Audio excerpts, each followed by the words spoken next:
fares are about to go up in LA County. Despite strong opposition by bus riders, the MTA today voted to raise Metro bus and rail fares, a hike that will affect millions of commuters, most of whom can least afford the extra cost. For the latest on the increases and the fallout, let's go live to Jim Nash in Hollywood. Jim. Yeah, hi, Leila. Well, this bus stop at Western and Hollywood, typical of the MTA bus riders you find this time of night, hardworking, low-income people who will soon be paying more to get on the bus. That motion is passed.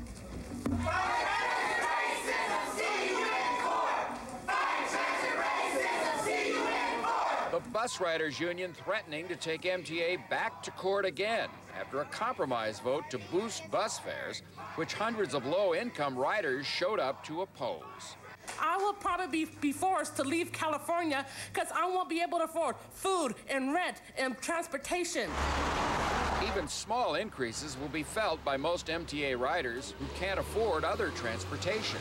The current fare of $1.25 will go up to $1.50, but not till July 2009.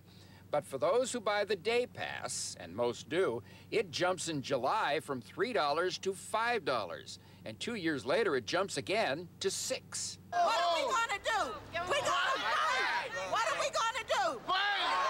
What are we going to do? The Bus Riders Union has already stopped previous fare hikes in federal court, arguing that MTA is making mostly poor bus riders pay for expensive Metro Rail train lines, mostly ridden by higher income people. I've been riding the bus for 47 years this month. All I've ever witnessed was an increase in fare and diminished services. And now they want to build their little pet projects on the backs of the poor. My parents have to work hard, and then I don't think that it's fair for them to decide whether to buy groceries or to buy my day pass. The 8-4 MTA vote brought out an angry attack from LA Mayor Antonio Villaraigosa, who voted against the increase, on Supervisor Zev Yaroslavsky, who voted for it. When you see the signs up all over the city, they don't say Zev Yaroslavsky raised the fares. Why? Because you didn't have the courage to put forth a proposal. Yaroslavsky said nothing in response.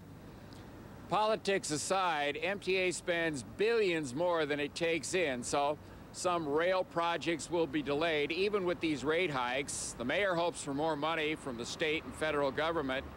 Meanwhile, get your money out. Here comes the bus. We're live in Hollywood. Hal, back to you in the studio.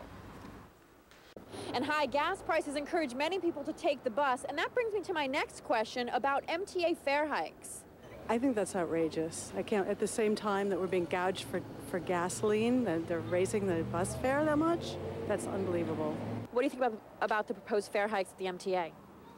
It's unfair to the working class and the poor, and they shouldn't do it. I'm probably one of the few who thinks maybe it's about time if it's been 8 years. We should increase city taxes on gasoline. I mean, no one will like that, but still. But you think that's preferable then to raising the bus prices? I do. I think that most of the people who use the bus, are workers commuting, and it should be used as a convenience to the city. And the city tries to sell the mass transit system as something that is good for the city, and therefore it shouldn't penalize the people who do choose to use it. And that's tonight's Street Beat.